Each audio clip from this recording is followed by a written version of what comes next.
اعوذ باللہ من الشیطان الرجیم بسم اللہ الرحمن الرحیم الحمد للہ رب العالمین والصلاة والسلام علی اشرف الانبیاء والمرسلین واہل بیتہ الطیبین الطاہرین المعصومین اما بعد فقد قال اللہ تبارک و تعالی فی کتابہ المبین وہو اصدق الصادقین اعوذ باللہ من الشیطان الرجیم بسم اللہ الرحمن الرحیم ان الدین عند اللہ الاسلام صدق اللہ العلی العظیم۔ خالق کائنات اور مالک موجودات و ممکنات کے اس فرمان واجب الاحترام کا ترجمہ اور حاصل مطلب یہ ہے کہ تمام ادیان عالم میں سے جو دین خالق کائنات کا پسندیدہ دین اور اس کی بارگاہ مقدس میں قابل قبول دین ہے، اس کا نام صرف اسلام ہے۔ لہذا جو شخص و قوم و قبیلہ اس دین پسندیدہ دین کو چھوڑ کر کوئی بھی اور دین اختیار کرے گا، بروز قیامت اس کا دین ہرگز قبول نہیں کیا جائے گا اور اس کو نقصان و زیاں اٹھانا پڑے گا۔ الحمدللہ، اللہ کے بے شمار احسانات و انعامات اور تفضلات میں سے ایک بہت بڑا فضل و کرم یہ ہے کہ اس نے ہمیں مسلمان بن کر جینے مرنے کی توفیق عطا فرمائی ہے، اور ذالک فضل اللہ یعطی ہے من یشاء۔ اور اس نعمت عظمیٰ کا شکریہ ادا کرنے کا طریقہ یہ ہے کہ پہلے اسلام کو خود سمجھا جائے، پھر اس کو اپنی زندگیوں پر نافذ کیا جائے، اور پھر دوسرے بنی نوع انسان کو سمجھانے کی کوشش کی جائے۔ چنانچہ ہم یہی فریضہ، آخری فریضہ انجام دے رہے ہیں۔ خداوند عالم ان لوگوں کو جزائے خیر عطا فرمائے جو دیار کفر میں رہ کر، یورپی ممالک میں رہ کر اسلام کی تفہیم کا فریضہ انجام دے رہے ہیں، اور یہ اللہ کی توفیق ہے اور اس کا نتیجہ ہے، اور اللہ کی توفیق بھی ان کے شامل حال ہوتی ہے جو اس کے اہل ہوتے ہیں۔ توفیق باندازہ ہمت ازل سے آنکھوں میں وہ قطرہ جو گوہر نہ بنا تھا۔ تو اب سلسلہ کلام نکاح کے بارے میں جاری تھا، جو بحمداللہ گزشتہ پروگرام میں اختتام پذیر ہو گیا۔ آج کی اس بزم میں چاہوں گا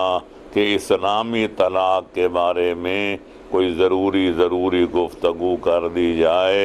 تاکہ پتہ چل جائے کہ یہ بندھن، وہ معاہدہ جو عقد نکاح کی وجہ سے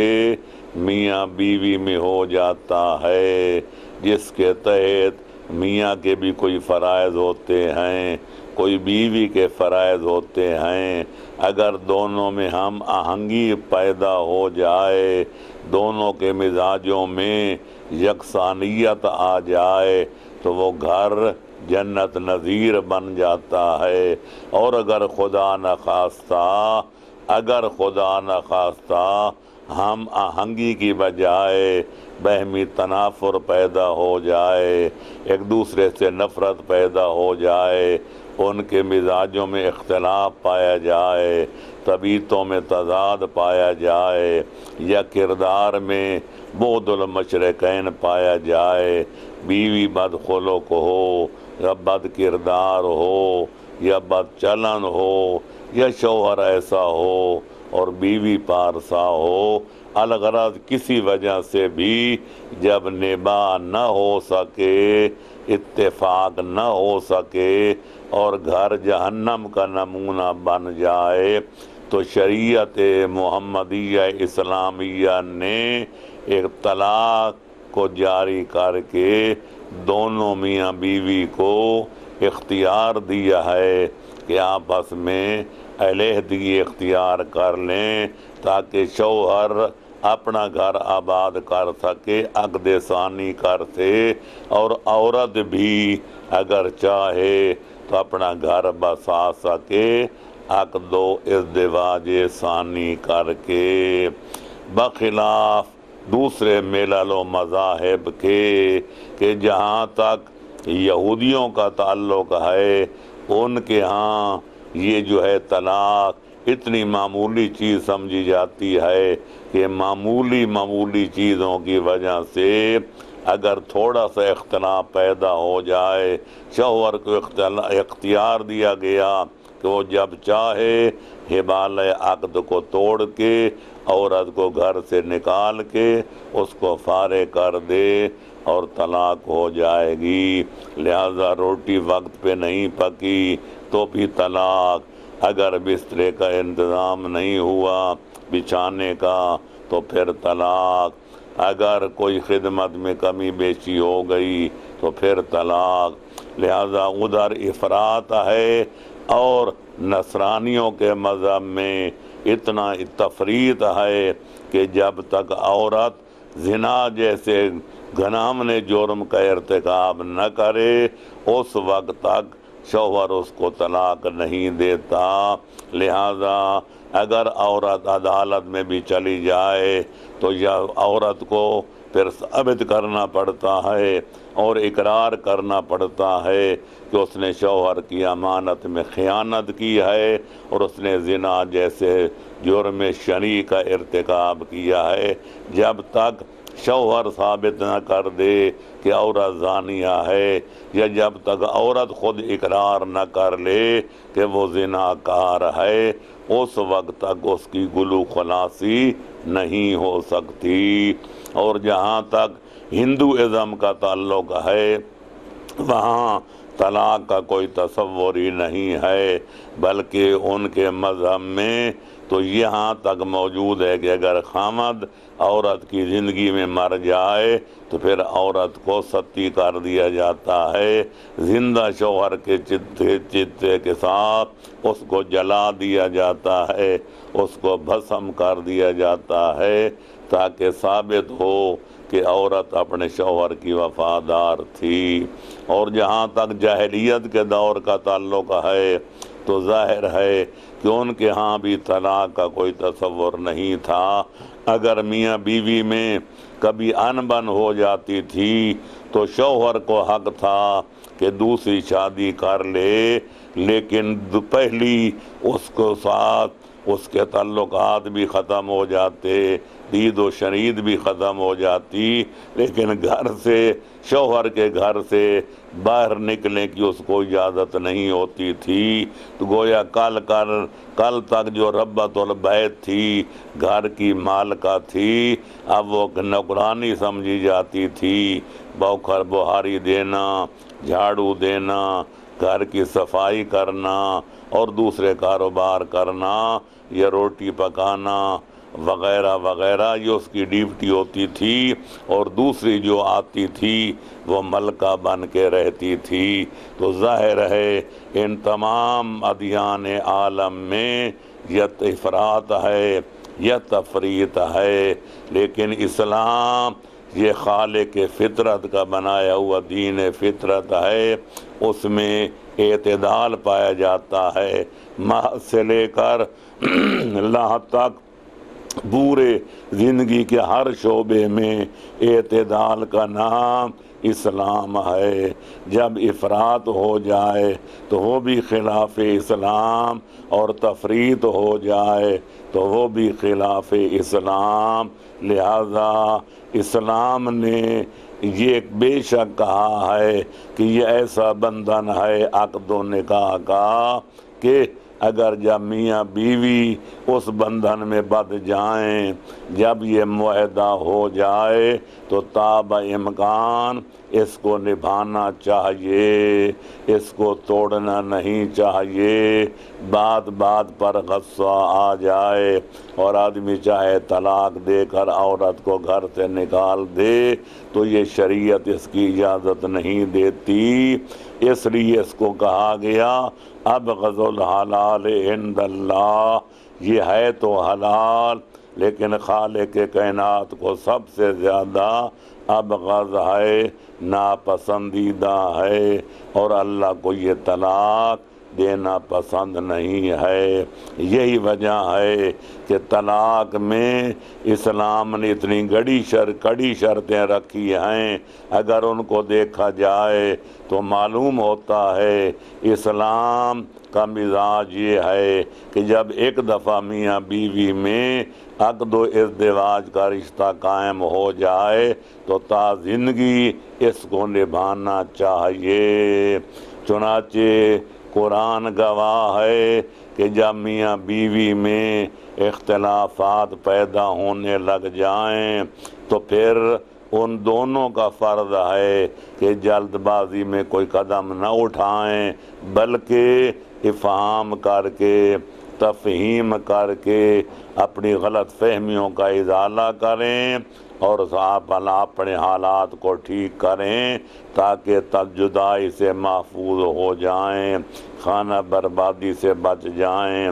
اور اگر نمبر 2، اگر آپس میں افہام و تفہیم نہ ہو سکے اور تو پھر حکم ہے 2 آدمی حکم قرار دیے جائیں، حکم من اہلہ و حکم من اہلہا۔ قرآن مجید میں بڑی صراحت موجود ہے کہ 2 آدمی جو شریف النفس ہوں، سمجھدار بھی ہوں، معاملہ فہم بھی ہوں، ان کو معین کیا جائے، ایک عورت کے خاندان سے لیا جائے، دوسرا مرد کے خاندان سے لیا جائے، وہ دونوں بیٹھ کر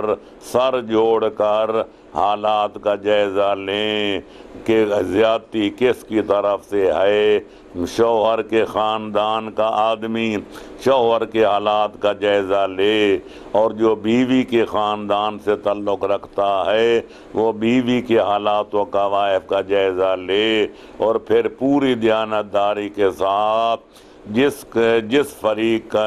کی زیادتی ثابت ہو جائے اس کی فہمائش کریں، اس کی گوشمالی کریں۔ اللہ فرماتے ان ارادہ اصلاح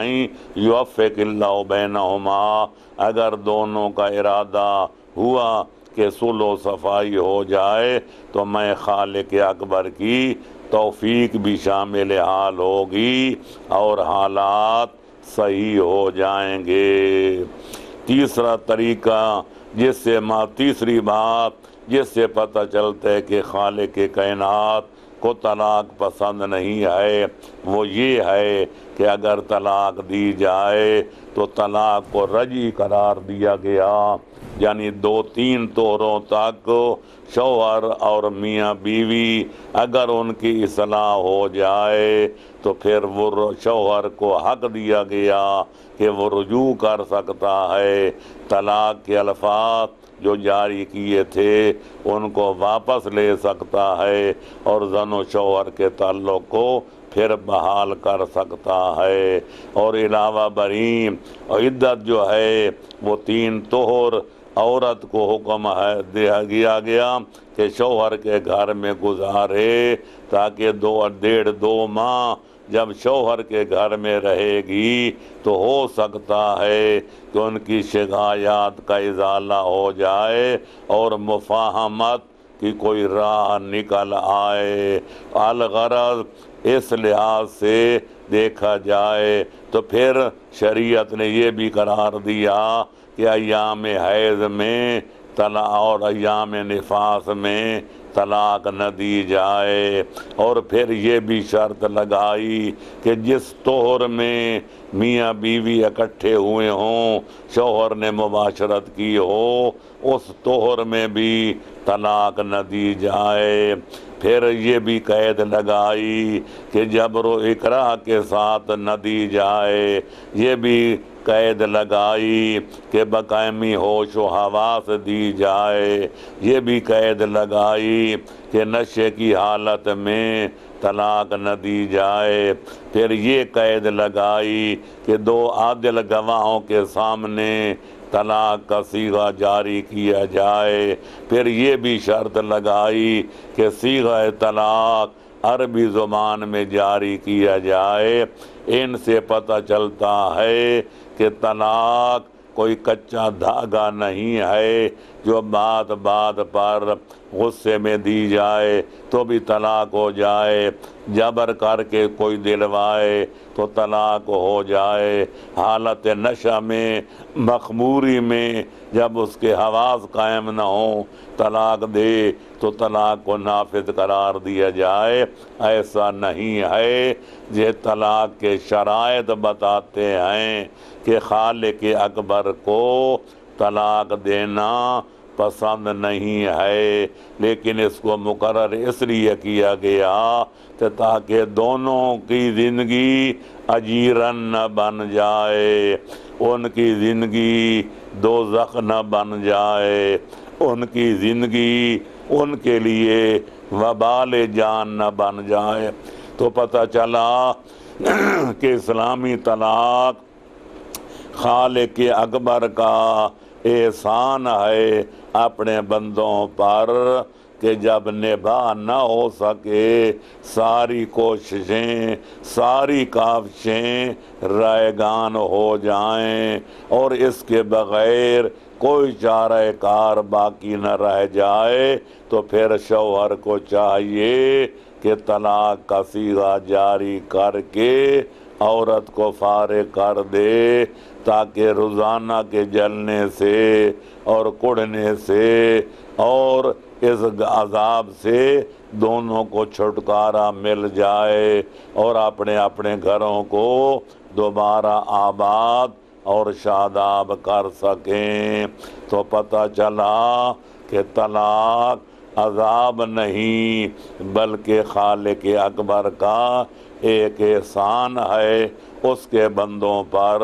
جس میں نہ افراط ہے نہ تفریط ہے بلکہ اعتدال پایا جاتا ہے، اور اسی اعتدال کا نام صراط مستقیم ہے، جس کی ہم جب سورہ حمد پڑھتے ہیں ہر نماز میں دعا کرتے ہیں، اہدنا الصراط المستقیم، اے پروردگار، اے خالق کائنات، ہمیں سیدھے راستے کی ہدایت فرما، اور ہدایت فرما دی ہے اس پر ہمیں ثابت قدم فرما، اور اگر ثابت قدم بھی ہیں تو ہمارے درجات معرفت میں، درجات ہدایت میں اور اضافہ فرما۔ اب آئیے اس تمہیدی بیان کے بعد شروع کریں کہ طلاق کی اصل حقیقت کیا ہے۔ تو میں عرض کروں گا سامعین کرام، طلاق میں 4 چیزوں کا مد نظر رکھنا ضروری ہے۔ ایک یہ کہ متعلق طلاق دینے والا کیسا ہو، دوسرے یہ کہ متعلقہ جس کو طلاق دی جا رہی ہے وہ کیسی عورت ہو، اور تیسرا یہ کہ صیغہ طلاق کس طرح جاری کیا جائے، اور چوتھا یہ ہے کہ پھر اس طلاق کی عدت کیا ہے اور صیغہ جاری کرنے کی کیفیت کیا ہے، یعنی 2 شاہدین کا موجود ہونا۔ تو آؤ ان 4 باتوں کے بارے میں کچھ گفتگو ہو جائے تاکہ یہ مسئلہ ہر طرح سے بے غبار ہو جائے، منقع ہو جائے، واضح ہو جائے، کسی قسم کو اس میں کوئی اجمال یا اشکال باقی نہ رہ جائے۔ چنانچہ آئیے پہلے دیکھتے ہیں کہ متعلق طلاق دینے والا کیسا ہونا چاہیے۔ تو میرے دوستو، عزیزوں اور بزرگوں، طلاق دینے والے میں پہلی شرط یہ ہے کہ وہ بالغ ہو، کیونکہ نابالغ بچہ اگر غیر ممیز ہے تو بالاتفاق اس کی طلاق نافذ نہیں ہے، جائز نہیں ہے۔ جہاں تک ولی شرعی کا تعلق ہے یا ولی کے وصی کا تعلق ہے، وہ نابالغ بچے اور بچی کا عقد نکاح کر تو سکتے ہیں لیکن طلاق دینے کا ان کو بھی کوئی اختیار نہیں ہے۔ ہاں البتہ 10 سال کا لڑکا ہو جائے اور وہ طفل ممیز بھی ہو، جائز اور ناجائز اور غلط اور صحیح کو جانتا بھی ہو اور اپنے فائدے اور نقصان کو سمجھتا بھی ہو، تو اگرچہ بعض علماء اور بعض فقہا کا یہ فتویٰ ہے کہ اس کی طلاق نافذ ہے، اگرچہ میرا ذاتی رجحان بھی اسی طرف ہے جس کی میں نے بڑی وضاحت قوانین الشریعہ میں کر دی ہے، لیکن احتیاط کا تقاضا یہ ہے کہ جب تک بالغ نہ ہو جائے 10 سال کے بچے کی طلاق سے بھی اجتناب کیا جائے۔ اور دوسری شرط یہ ہے کہ وہ بالغ بھی ہو اور بالغ کے ساتھ عاقل بھی ہو، لہذا جو آدمی پاگل ہے اس کی طلاق جائز نہیں ہے، یا حالت نشہ میں اتنا مخمور ہو کہ اس کو ہوش ہی نہ ہو کہ وہ کیا کہہ رہا ہے یا کیا کر رہا ہے، اس سکران اور مدہوش و مخمور کی طلاق بھی جائز نہیں ہے۔ اور تیسری شرط یہ ہے کہ وہ طلاق کا صیغہ جاری کرنے میں مختار ہو، اپنے اختیار سے باقائمی ہوش و حواس طلاق دے۔ لہذا اگر کوئی قاہر، کوئی جابر،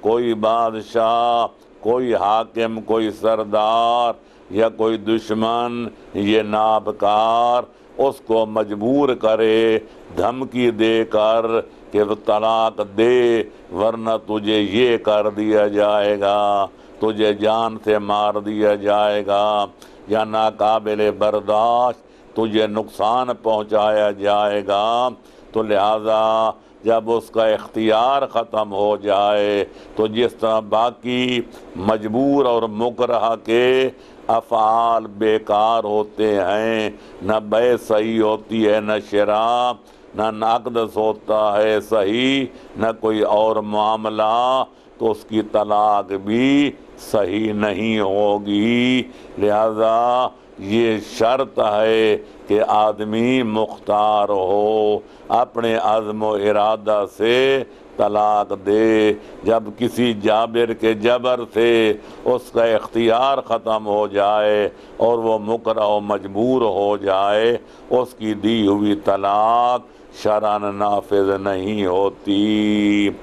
اور اسی طرح غصے کی حالت میں ہو تو غصہ کیا ہے؟ الغضب شعبۃ من الجنون، پاگل پنے کی ایک قسم غصہ بھی ہے کہ جب آدمی کو غصہ چڑھ جاتا ہے اس کے حواس معطل ہو جاتے ہیں، سود و زیاں کا کوئی احساس نہیں رہتا، اس لیے غصے کی حالت میں دی ہوئی طلاق بھی صحیح نہیں ہے۔ اور چوتھی شرط یہ ہے کہ 2 عادل گواہوں کے سامنے طلاق دی جائے۔ اور عدالت کا مطلب بڑا واضح ہے کہ وہ ایسے آدمی ہوں جو عمداً ارادتاً واجبات شریعت کو ترک نہ کرتے ہوں اور عمداً و ارادتاً محرمات دینیہ کا بلا تحاشا وہ ارتکاب نہ کرتے ہوں، بلکہ متستر ہوں، بظاہر شریف آدمی ہوں، واجبات شریعت کی پابندی کرتے ہوں اور جو ہیں محرمات دینیہ سے دامن کو بچاتے ہوں۔ لہذا یہ شرط بھی اس لیے رکھی گئی کہ نہ 2 عادل گواہ ملیں گے نہ طلاق کی نوبت آئے گی، کیونکہ ایسے گواہ مشکل سے دستیاب ہوتے ہیں، لیکن ایسا بھی نہیں کہ ناممکن ہوں، کیونکہ شریف آدمی مل جاتے ہیں۔ اور چوتھی شرط یہ تھی کہ صیغہ طلاق زبانی جاری کیا جائے۔ لہذا اسلام نے صرف تحریر کو کافی نہیں سمجھا، ہاں البتہ اگر آدمی گنگا ہو یا بول نہ سکتا ہو اس کی تحریر کو کافی سمجھا جائے گا، ورنہ صیغہ طلاق زبانی جاری کیا جائے گا، اور احوط یہ ہے کہ وہ بھی عربی زبان میں جاری کیا جائے، اور اگر شوہر خود جاری نہ کر سکتا ہو تو کوئی وکیل بنائے جو اس کی طرف سے صیغہ طلاق جاری کرے۔ اب جب کہ طلاق کی افادیت، اس کی معقولیت، اس کے شرائط، اس کے ضوابط، اس کے قواعد کا تذکرہ ہو چکا، تو اب میں چاہوں گا کہ طلاق کے اقسام کا بھی بیان کر دیا جائے۔ تو گزارش یہ ہے کہ طلاق کی پہلے دو قسمیں ہیں، ایک طلاق بدعی ہے جو خلاف قانون اسلام ہوتی ہے، اور دوسری طلاق سنی اور طلاق شرعی ہے جو قانون شریعت اسلامیہ کے مطابق ہوتی ہے۔ اور پھر اس کا طلاق شرعی کی دو قسمیں ہیں، ایک طلاق بائن ہے اور دوسری طلاق رجعی ہے۔ تو گویا نتیجہ یہ نکلا کہ طلاق کی بن گئی چار قسمیں۔ جہاں تک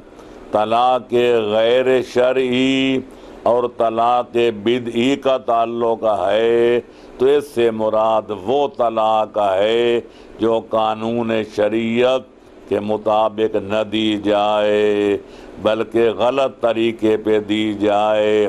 جیسے آج کل عدالتوں سے لڑکیاں رجوع کر کے شوہر کو پتہ ہی نہیں ہوتا، وہ طلاق دینے پہ راضی بھی نہیں ہوتا، اور عدالتیں ان کو لڑکیوں کو طلاق کا صیغہ یا طلاق کا جو ہے قانون نافذ کر کے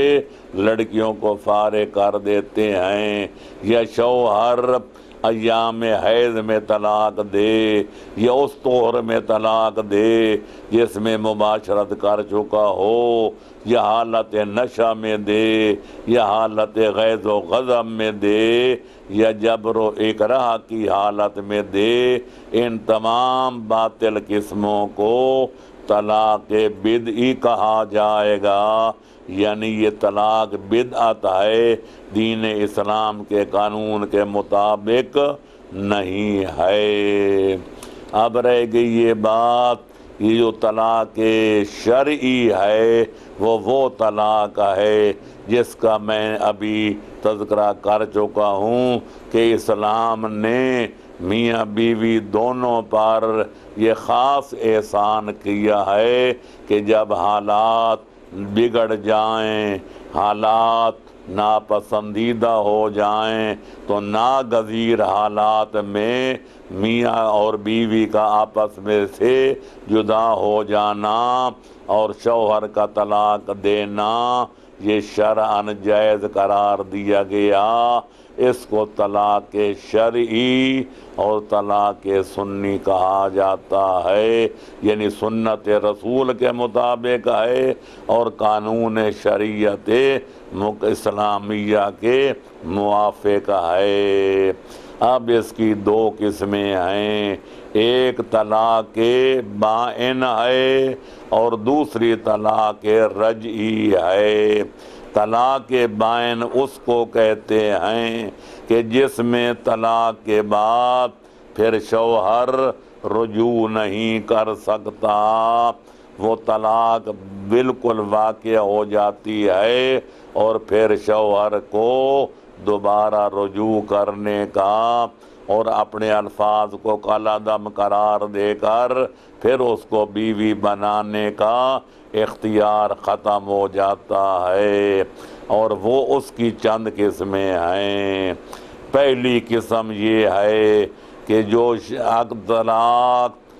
عقد کے بعد اور مباشرہ سے پہلے شادی خانہ آبادی سے پہلے دی جائے جبکہ میاں بیوی اکٹھے نہ ہوئے ہوں، اس کو طلاق بائن کہا جاتا ہے۔ وہ دوبارہ چاہیں تو نکاح تو پڑھا سکتے ہیں، لیکن شوہر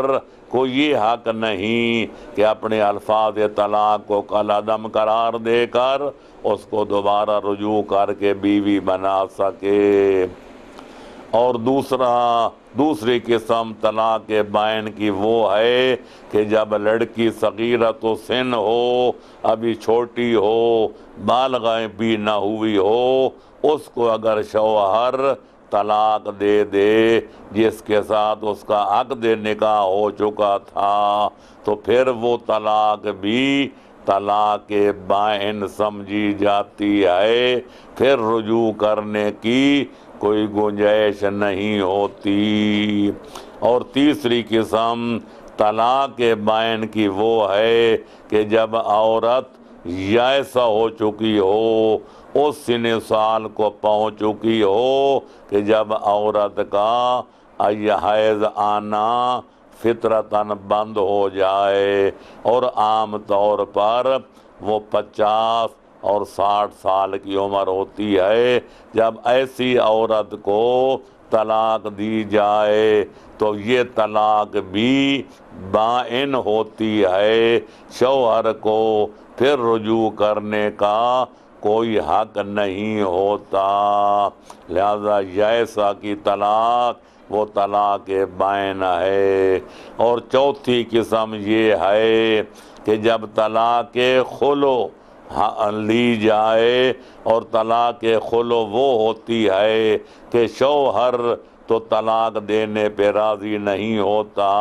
وہ تو اب بیوی کو آباد کرنا چاہتا ہے، ہر قسم کی سہولیات اس کو مہیا کر دینا چاہتا ہے، لیکن عورت کسی وجہ سے اس خامد سے نفرت کرتی ہے اور وہ کہتی ہے کہ مجھے تو بس صرف طلاق چاہیے، میں اس گھر میں آباد رہنا نہیں چاہتی، تو ظاہر ہے اس کو طلاق خلا کہتے ہیں کہ عورت اپنا حق مہر شوہر کو معاف کر دیتی ہے، یا اسے کوئی اور شوہر مطالبہ کرے تو وہ بھی دینے کے لیے تیار ہو جاتی ہے۔ تو جب طلاق خلا واقع ہو جائے تو پھر شوہر کو رجوع کرنے کا حق باقی نہیں رہتا، یہ طلاق بھی طلاق بائن سمجھی جاتی ہے۔ اور چوتھی قسم ہے، پانچویں قسم ہے طلاق مبارات، جب مرد عورت سے نفرت کرے اور عورت مرد سے نفرت کرے، مرد عورت کی روش و رفتار سے بیزار ہو اور عورت اپنے شوہر کے روش و رفتار اور اس کے گفتار و کردار سے نفرت کرے، دونوں طرف سے برابر نفرت کا اظہار کیا جائے، اس کو طلاق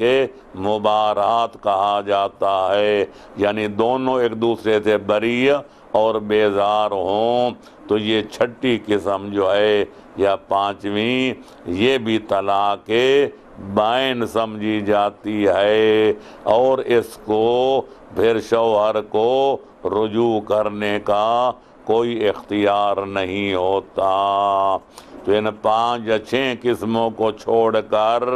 باقی جو طلاق دی جائے، یعنی عورت جو ہے وہ متعلقہ یائسہ بھی نہ ہو، صغیرۃ السن بھی نہ ہو، طلاق خلا بھی نہ ہو، طلاق مبارات بھی نہ ہو، اور عقد یعنی مباشرہ سے پہلے بھی نہ ہو، تو پھر شوہر کو رجوع کرنے کا حق حاصل ہوتا ہے، اس کو طلاق رجعی کہا جاتا ہے۔ اور طلاق رجعی کا مطلب واضح ہو گیا کہ جو طلاق بائن نہ ہو جس کی تفصیل ابھی بیان کی جا چکی ہے، اس کو طلاق رجعی کہا جائے گا کہ 3 طہروں کے اندر ایک طہر تو وہ ہے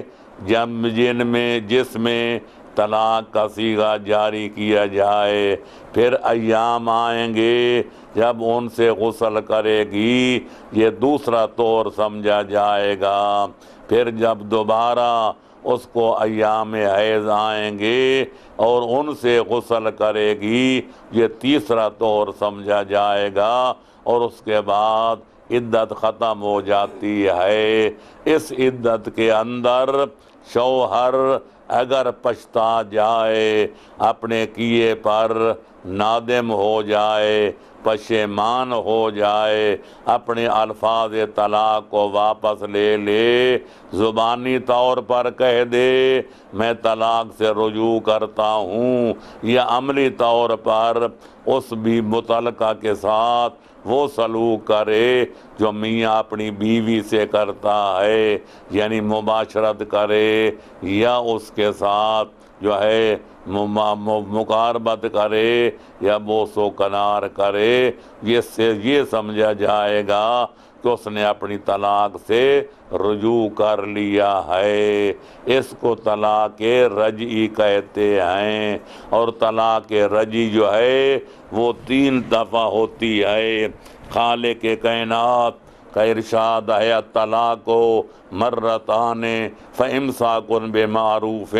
او تسریح باحسان، کہ طلاق 2 دفعہ دی جائے گی، اس کے بعد تیسری نوبت جب آئے گی کہ اس کو احسان اور نیکی کے ساتھ گھر میں روک لیا جائے گا، یا نیکی کے ساتھ اس کو ہمیشہ کے لیے فارغ کر دیا جائے گا۔ لہذا طلاق 3 طلاقیں ہوتی ہیں۔ پہلی طلاق کے بعد رجوع کا حق ہے، پھر دوسرے طہر میں دی جائے پھر بھی طلاق دینے کا یا رجوع کرنے کا حق ہے، اور اگر تیسری مرتبہ تیسرا طہر شروع ہو جائے تو اس کے بعد پھر باقی رجوع کرنے کا وقت باقی نہیں رہتا، ہمیشہ کے لیے عورت پھر فارغ ہو جاتی ہے۔ لہذا ایک مقام پر پہلی دفعہ اگر 3 لفظ طلاق 3 دفعہ کہہ دیا جائے یا 50 دفعہ کہہ دیا جائے، طلاق ایک سمجھی جائے گی۔ دوبارہ اگر عدت کے اندر رجوع نہ کیا اور عدت گزر گئی تو وہی طلاق نافذ ہو جائے گی، اور اگر رجوع کر لیا تو پھر دوبارہ اگر طلاق نہ دی گئی تو میاں بیوی بن جائیں گے، اور اگر دوبارہ طلاق دے دی گئی تو پھر بھی رجوع کرنے کا حق ہوگا تیسری بار، یا ہمیشہ کے لیے پھر اس کو روک لیا جائے گا یا فارغ کر دیا جائے گا۔ ہمارے برادران اسلامی میں جو رائج ہے کہ ایک دفعہ اگر 3 طلاقیں دے دی جائیں طلاق طلاق طلاق تو وہ بائن بن جاتی ہے، معاف رکھنا یہ قرآن کے بھی خلاف ہے، سنت مصطفیٰ کے بھی خلاف ہے، تعامل صحابہ کرام کے بھی خلاف ہے، اس لیے کہ مسلم شریف میں بڑی وضاحت موجود ہے الطلاق ثلاث کانا فی عہد رسول اللہ طلاقا واحدا وکذالک فی عہد ابی بکر وسنتین من خلافت عمر۔ پیغمبر اکرم کے دور میں 3 طلاقیں ایک طلاق سمجھی جاتی تھی، اور حضرت ابو بکر کے دور میں بھی 3 طلاقیں اگر کوئی اکٹھی دے دیتا تو ایک طلاق سمجھی جاتی تھی، حتیٰ کہ حضرت عمر کے دور میں 2 سالوں تک یہی قانون نافذ تھا۔ پھر انہوں نے دیکھا کہ لوگ جلد بازی سے کام لیتے ہیں، بار پر طلاقیں دے دیتے ہیں، تو انہیں 3 طلاق کو پھر 3 قرار دے دیا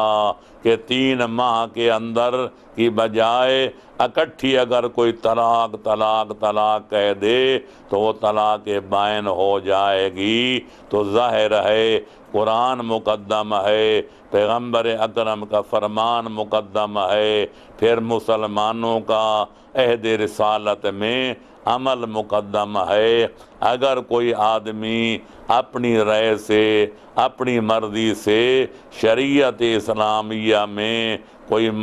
ترمیم کرتا ہے، تنسیخ کرتا ہے، کوئی کمی کرتا ہے، کوئی بیشی کرتا ہے تو اس کا وزر و وبال اس کی گردن پر عائد ہوگا۔ شریعت مقدسہ کے احکام میں کوئی نہ ترمیم کر سکتا ہے، نہ تقدیم و تاخیر کر سکتا ہے، نہ کوئی کمی بیشی کر سکتا ہے، حتیٰ کہ پیغمبر اکرم جیسی ہستی بھی ہو، اس کا کام تبلیغ دین ہے۔ اللہ کے بنائے ہوئے دین کو لوگوں تک پہنچانا ان کا کام ہے، ان میں کمی بیشی کرنا یہ رسول کا بھی کام نہیں ہے۔ اور جہاں تک خلیفے کا تعلق ہے یا نائب رسول کا تعلق ہے یا لوگوں کے امام کا تعلق ہے، اس کا کام بھی دین پھیلانا ہے، تشریح فرمانا ہے، اور مشکل وقت آنے پر تن من دھن خرچ کر کے وہ دین بچانا ہے۔ اس دین میں کمی بیشی کرنا یہ امام کا بھی حق نہیں ہے۔ یہی وجہ ہے کہ بعض روایات میں تمام سنی شیعہ تفاسیر چھلک رہی ہیں کہ کچھ لوگوں نے، کفار و مشرکین نے پیغمبر اسلام صلی اللہ علیہ وآلہ وسلم کی بارگاہ رسالت میں حاضر ہو کر عرض کیا تھا، اگر آپ قرآن سے ہمارے معبودوں کی شکایت خارج کر دیں اور توحید پروردگار کا پرچار چھوڑ دیں، بلکہ مان جائیں کہ وہ خدا بھی برحق ہے اور ہمارے معبود بھی برحق ہیں، تو ہم آپ کا کلمہ پڑھ کے مسلمان بننے کے لیے تیار ہیں۔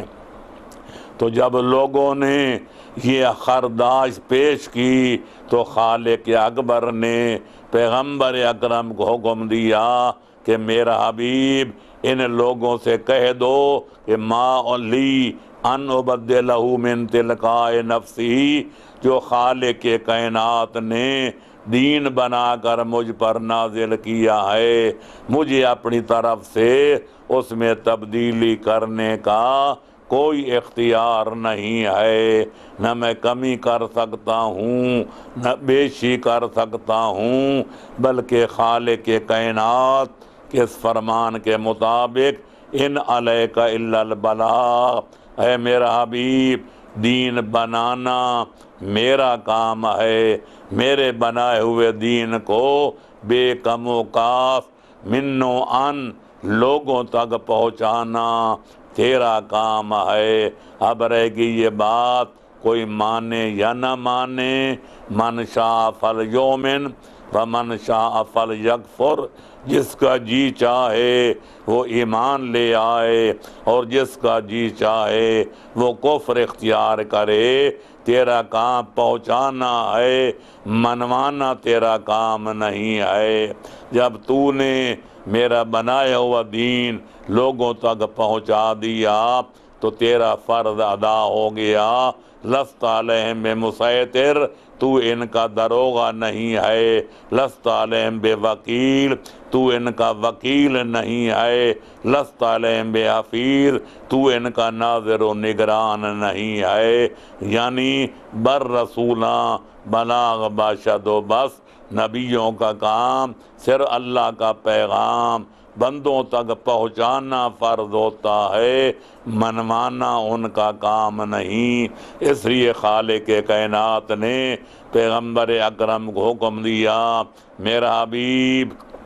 مجھے معلوم ہوتا ہے اس غم میں کوڑ کوڑ کے تو اپنی جان بھی تلف نہ کر دے کہ اللہ یکونوا مؤمنین، کہ لوگ مومن کیوں نہیں بنتے؟ تو میرا حبیب افانت تکرہ الناس حتی یکونوا مؤمنین، تم لوگوں پر جبر کر کے ان کو مومن بنانا چاہتے ہو؟ نہیں، ان علیک الا البلاغ، میرا حبیب تیرا کام صرف پہنچانا ہے، منوانا تیرا کام نہیں۔ تو منوانا نہ خالق اکبر کا کام ہے، ورنہ خود فرماتا ہے وَلَوْ شَاءَ اللَّهُ لَآمَنَ مَنْ فِي الْأَرْضِ كُلُّهُمْ جَمِيعًا،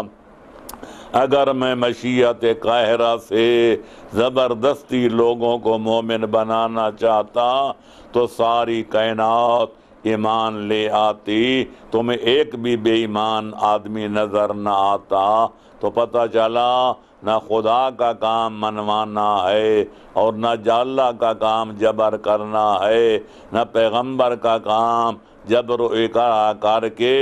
لوگوں سے کلمہ پڑھوانا ہے، نہ امام کا کام جبراً لوگوں کو مسلمان بنانا ہے۔ تو علماء کرام اور واعظین اعظام، مبلغین اسلام جتنے بلند مقام پہ فائز کیوں نہ ہوں، ان کا کام بھی اللہ کا بنایا ہوا، پیغمبر اکرم کا لایا ہوا دین پہنچانا ہے، منوانا ان کا بھی کام نہیں۔ اگر علماء کرام مہربانی کریں، اس دین میں کمی بیشی نہ کریں، بلکہ منو ان لوگوں تک پہنچا دیں، تو بہت بڑی ان کی مہربانی ہوگی اور بہت بڑی فرض شناسی ہوگی۔ لیکن افسوس تو یہی ہے کہ بقول ڈاکٹر اقبال خود بدلتے نہیں، قرآن کو بدل دیتے ہیں۔ ہوئے کس درجہ فقیہان حرم بے توفیق، تفسیر بے رے کی جاتی ہے، من گھڑت حدیثوں کا سہارا لیا جاتا ہے، لوگوں کے اقوال کو سند بنا کر قرآن میں، نبی کی شریعت اسلام میں کمی بیشی کی جاتی ہے۔ یہ بے ایمانی کی علامت ہے، بے دینی کی نشانی ہے۔ کوئی مسلمان، کوئی دیندار، کوئی سچا مسلمان، کوئی سچا اہل ایمان ایسا کرنے کا تصور بھی نہیں کر سکتا۔ اس لیے ہم مسلمان ہیں، ہمارا کیش ہے ترک رسوم، ملتیں جب مٹ گئیں اجزائے ایمان بن گئیں۔ خداوند عالم کی بارگاہ میں دعا ہے، استدعا ہے، التجا ہے، التماس ہے کہ ہمیں سچا سچا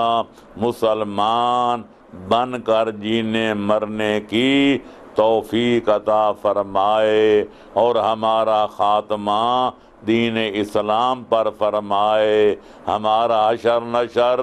مسلمانوں کے زمرے میں فرمائے، اور پھر سچا سچا مسلمان بن کر جنت الفردوس میں انبیاء و مرسلین اور ائمہ طاہرین، شہداء و صدیقین اور عباد اللہ الصالحین کی رفاقت میں، معیت میں جنت الفردوس کی جاگیر عطا فرمائے۔ ذالک هو الفوز العظیم، اس سے بڑھ کر کائنات میں کوئی اور کامیابی نہیں ہے۔ یہ سب سے بڑی کامیابی ہے کہ آدمی دین کو اختیار کرے، پھر اس پر ثابت قدم رہے اور اسی دین پر اس کا خاتمہ ہو۔ یہ وہ دعا ہے جو انبیاء و مرسلین بھی کرتے ہوئے نظر آتے ہیں کہ جناب یوسف بارگاہ قدرت میں عرض کرتے ہیں رب توفنی مسلماً والحقنی بالصالحین، اے پروردگار میری وفات اسلام پر کرنا اور میرا حشر نشر اپنے نیکوکار بندوں کے ساتھ کرنا۔ لہذا ہم بھی وہی دعا کرتے ہیں جو ہمارے جناب یوسف صدیق نے کی تھی کہ رب توفنی مسلمن والحقنی بالصالحین والحقنی بالطاہرین الحقنی بالتابع المعصومین اللہم احشرنی معہم فی الدنیا والآخرہ وذالک هو الفوز العظیم اللہم صلی علی محمد و آل محمد.